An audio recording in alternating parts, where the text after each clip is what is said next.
Hello everyone, welcome back to my channel and I hope that you all are doing very well. So in this video we'll be covering a poem written by Emily Dickinson, that is I Am Wife, I Have Finished That. So before this video goes on, let's quickly see the introduction to the poetess, that is Emily Dickinson.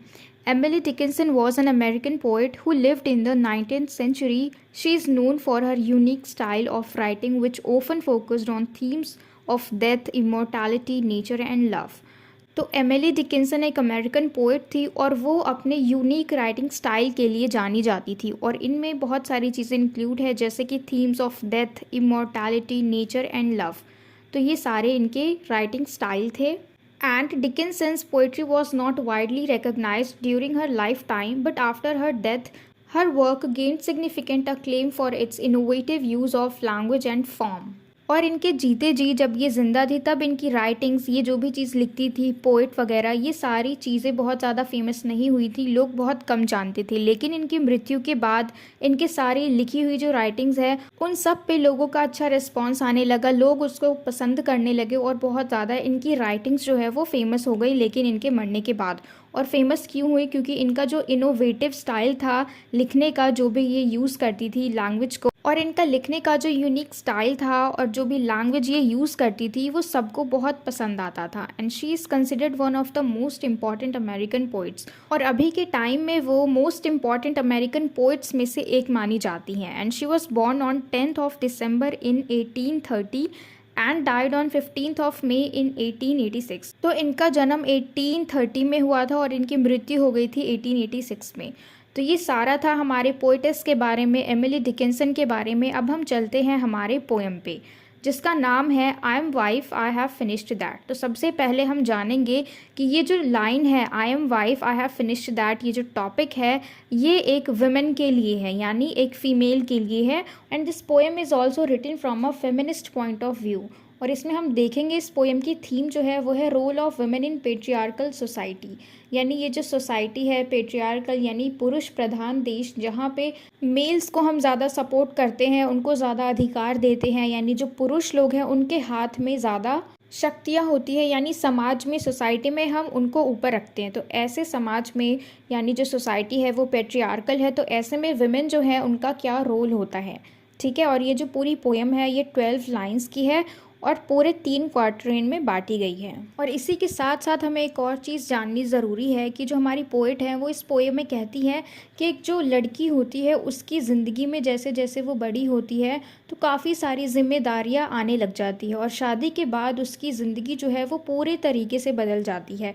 वो कहती हैं कि शादी जो है वो एक लड़की की भी होती है और शादी जो है वो एक लड़के की भी होती है, लेकिन ज़िंदगी जो है वो सिर्फ लड़की की ही बदल जाती है और लड़के की ज़िंदगी बिल्कुल वैसे ही रहती है जैसे उसकी ज़िंदगी पहले थी। अब कैसे? क्योंकि देखो लड़की जब धीरे धीरे बड़ी होती है तो वो वुमेन बन जाती है, उसके साथ साथ उसके ऊपर काफ़ी सारी जिम्मेदारियां आ जाती है। तो अगर वो अभी तक अनमैरिड है तो वो अपनी लाइफ में कुछ कर सकती है, अपनी ज़िंदगी में सक्सेस हो सकती है, लेकिन अगर वो मैरिड है तो उसकी लाइफ बिल्कुल चेंज हो जाती है। क्यों? क्योंकि सबसे पहला रीज़न ये है कि उसे अपना घर छोड़ना पड़ता है। शादी लड़के की भी होती है लेकिन लड़का अपने घर में ही रहता है, और लड़की की होती है तो उसे अपना घर छोड़ के ससुराल जाना पड़ता है। उसके बाद उसकी खुद की तो काफ़ी सारी ख्वाहिशें होती हैं, काफ़ी सारे ड्रीम्स होते हैं, लेकिन उन सब पे ध्यान ना देके उसे अपने घर वालों के ऊपर ध्यान देना पड़ता है। मान लो अगर उसकी शादी हो गई तो अब वो एक वाइफ है, उसको अपने हस्बैंड की बात माननी पड़ेगी, साथ ही साथ वो बहू भी है, उसे अपनी सासू माँ की बात माननी पड़ेगी। फिर आगे जाके वो अगर मदर बनती है तो उसे अपने बच्चों को भी देखना पड़ेगा। तो यानी उसकी ज़िंदगी जो है वो बहुत ही ज़्यादा चेंज हो जाती है शादी के बाद। और शादी से पहले तक वो इतनी स्ट्रांग होती है कि वो अपना खुद का डिसीजन ले सकती है, उसको जो पसंद है वो कर सकती है, लेकिन शादी के बाद वो अपनी पसंद की चीज़ों को बिल्कुल नीचे रखती है और उसके घर वालों की जिम्मेदारियाँ, उनकी ख्वाहिशें, उन सब को वो प्रायोरिटी देती है। तो अब हम फाइनली स्टार्ट करते हैं इस पोएम को। आई am wife I have finished that other state, कि मैं एक वाइफ हूँ and I have finished that other state, और अब मैंने मेरा जो दूसरा स्टेट था, दूसरा रूप था, उसे ख़त्म कर दिया। दूसरा स्टेट कौन सा था? Unmarried state. जैसे ही इसकी शादी हुई तब इसने अपना अनमैरिड स्टेट जो है वो ख़त्म कर दिया और इसीलिए अब वो कहती है कि आई am wife, I have finished that other state, यानी अनमैरिड स्टेट जो था उसका, यानी जब वो शादीशुदा नहीं थी, जब कुंवारी थी, तो उस स्टेट को इसने ख़त्म कर दिया। क्यों? क्योंकि अब इसकी शादी हो चुकी है और अब ये एक वाइफ है, एक पत्नी है। फिर वो कहती है I am jar, I am women now, it's safer so. फिर वो कहती है आई एम जार, जार का मतलब होता है रूलर, ठीक है, यानी जो रूल करता है उसको हम कहते हैं जार। फिर वो कहती है आई एम वुमेन नाउ, कि अब मैं एक वुमेन हूँ, इट्स सेफर सो। तो पहले देखो उसने क्या कहा कि आई am wife, I have finished that. पहले उसने कहा कि वो एक वाइफ है, लेकिन अब वो कहती है कि ये एक वुमेन है। इसका कहने का क्या मतलब है कि जब तक ये वुमेन है, यानी जब तक इसने शादी नहीं की, जब तक ये अनमैरिड है, तब तक ये वुमेन है, स्ट्रांग है, इंडिपेंडेंट है। और इसने क्या कहा आई एम जार, यानी जब तक ये वुमेन है तब तक इसके पास इतना टाइम है, इसके पास इतनी एबिलिटी है कि ये जार बन सके, रूलर बन सके, रूल कर सके, यानी इसके अंदर इतनी हिम्मत है, इतनी शक्ति है, ठीक है। और ये कहती है कि ये एक तरीके से सेफ़ भी है, लेकिन जैसे ही ये वाइफ बनती है तो इसके हाथ से ये सारी चीज़ें छिन जाती हैं, क्योंकि तब इसके पास खुद की ही नहीं बल्कि सबकी रिस्पॉन्सिबिलिटी होती है। तो जब तक ये वुमेन है तब तक ये ज़ार बन सकती है, तब तक ये रूल कर सकती है, तब तक इसके पास शक्ति है, लेकिन जैसे ही ये वाइफ बनती है तब ये पॉसिबल नहीं है। अब हम आगे चलते हैं। How odd the girls life looks behind this soft eclipse, I think that earth feels so to folks in heaven now.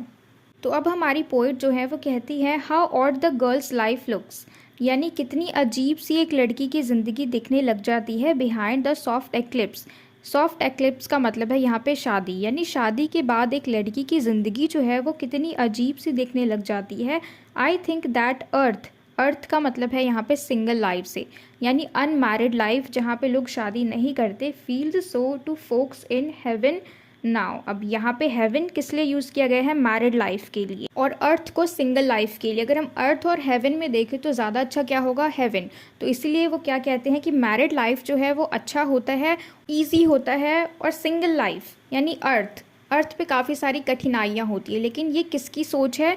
जो लोग मैरिड हैं, यानी जिन्होंने शादी कर ली है, वो तरस खाते हैं ना कि अरे भाई तुम तो अभी तक सिंगल हो, कोई ढूंढो अपने लिए कोई अच्छा पार्टनर ढूंढो। तो इस तरीके से ये क्या कहती हैं कि जैसे हेवन से कोई अर्थ को देख रहा हो, यानी मैरिड लोग जो हैं वो सिंगल लोगों को कैसे देखते हैं कि बेचारे से हैं, इन्हें शादी कर लेनी चाहिए, कब तक सिंगल जिएंगे, सिंगल में मतलब बोरियत होती है। तो इस तरीके की बातें जो हैं वो लोग करते हैं, यानी मैरिड लोग। तो अब हम आगे चलते हैं। This being comfort then, that other kind was pain, but why compare, I am wife, stop there. फिर वो कहती हैं कि शादीशुदा ज़िंदगी यानी मैरिड लाइफ जो है वो एक तरीके से एक वुमेन को बहुत ही ज़्यादा हैप्पीनेस देती है, एक सुकून की ज़िंदगी देती है। फिर वो कहती हैं that other kind was pain, लेकिन इसका जो दूसरा पहलू है, दूसरा तरफ है, एक तरफ तो उसको सुकून मिलता है, मतलब हैप्पीनेस मिलती है कि हाँ उसका अच्छा सा खुशहाल सा परिवार है, ठीक है, और आगे जाके उसको ये सब करना ही है अपनी ज़िंदगी में, यानी उसको घर तो बसाना ही है। लेकिन जो दूसरा साइड है उसका वो क्या है? पेन, यानी दर्द। कौन सा दर्द? कि अगर वो वुमेन होती तो वो ज़ार बन सकती थी, उसके पास इतनी शक्ति थी, इतनी एबिलिटी थी कि वो ज़ार बन सके, रूलर बन सके, ठीक है, लेकिन ऐसा नहीं हुआ। शादी के बाद उसकी अलग ही रिस्पॉन्सिबिलिटीज़ आ जाती हैं। फिर वो कहती हैं बट वाई कंपेयर। तो देखो अभी तक हमने हर लाइन में कंपेयर ही किया मैरिड लाइफ को और अनमैरिड लाइफ को, और अब ये कहती हैं कि why compare, I am wife, stop there, कि अब क्या कंपेयर करना, अब तो मैं एक वाइफ हूँ, तो अब बस यहीं रुक जाओ। और इन्हीं कुछ लास्ट लाइंस के साथ हमारी ये पोएम जो है वो ख़त्म होती है, और मुझे पूरी उम्मीद है कि आपको ये पोएम अच्छे से समझ में आ गई हो। And if so then please let me know in the comment box if you like this video, and share it with your friends as well so that they can get help from it. And don't forget to subscribe my channel. And till we meet in the next video, keep learning.